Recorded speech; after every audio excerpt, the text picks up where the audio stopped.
अस्सलाम वालेकुम दोस्तों, अज तुहाडे वास्ते 5 पट्ठां दी लाट लियांदी ते बड़ियां प्यारियां पट्ठां लेंदे ने क्रॉस होण नूं फुल तैयार। और इन्हां दी उम्र 12 महीने। इन्हां दी उम्र एक पट्ठ सिर्फ छोटी है जिंदी उम्र है तकरीबन 7 महीने।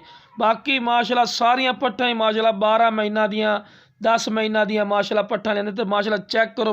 माशाल्लाह एक्टिव सेहतमंद ते शेरा प्रिंट अज तुहानूं पट्ठ विखा रहे हैं। शेरा प्रिंट माशाल्लाह बड़ा ही क्वालिटी वाली माशाल्लाह पट्ठ पे। और हाइट कद दा चेक करो, चंगे हाइट कद ते नाल माशाल्लाह ब्लैक बीतल माशाल्लाह पट्ठा ते लो जनाब एक्टिव सेहतमंद। कोई टाइम थोड़ा ज़्यादा नहीं लगना। तो माशाल्लाह पट्ठा चेक करो जेड़ा भी इंशाल्लाह पहले कॉल कर दिया मुनासिब राइट ते मिल जासी और रेट ही बिल्कुल मुनासिब कर से। दूसरे नंबर ते चेक करो नागरा बीतल 7 महीने वाली पट्ठ जी तुहानूं दस रहा सी ते यह तकरीबन 10 तो 11 महीने वाली पट्ठ फुल क्रॉस होने तैयार ते बहुत ज़बरदस्त प्योर ब्लैक बीतल ते नागरा बीतल माशाल्लाह पट्ठन पे ते बड़िया क्वालिटी वालियां।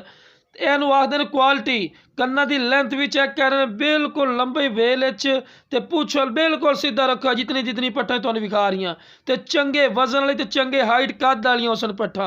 कोई छोटियां वगैरह पट्ठा नहीं आउणियां। एक तुहानूं पट्ठ दस रहा जिहड़ा नागरे दे विच 7 महीने की पट्ठ। बाकी माशाल्लाह सारियां वड्डियां पट्ठा तुहानूं विखा रहे हैं तो बहुत क्वालिटी वालियां। जल्दी तो जल्दी कॉल करो इंशाल्लाह। पैकेज बहुत ज़बरदस्त पैकेज इन्हें पिया ते बेहतरीन माशाल्लाह एक्टिव पट्ठन पे तुहानूं सारियां पट्ठा टोर फेर के विखाई कि माशाल्लाह सेहतमंद पट्ठा लो जनाब बिल्कुल सीधा पूछा रखो तो प्लस क्वालिटी दी माशाल्लाह प्योर बीतल पट्ठा। हुण इस तो बाद तुहानूं मक्खी चीनी पट्ठ भी विखावांगे बेहतरीन माशाल्लाह क्वालिटी वाली पट्ठ हो सी। लो जनाब यह भी चेक करो तोता फेस इसनूं तोता फेस आखदे न। उम्र तकरीबन 11 तो 12 महीने माशाल्लाह उम्र है ते बड़ी क्वालिटी वाली माशाल्लाह पट्ठ क्रॉस होने फुल तैयार ते हाइट कद तुहानूं विखाई ने चंगे हाइट कद कन्ना दी लेंथ ही वेख रहे ते वेल वेखो माशाल्लाह चंगी वेल माशाल्लाह वेल वाली पट्ठ लभनी चाहिए। इस गल नूं भी क्वालिटी नूं वेखा करो।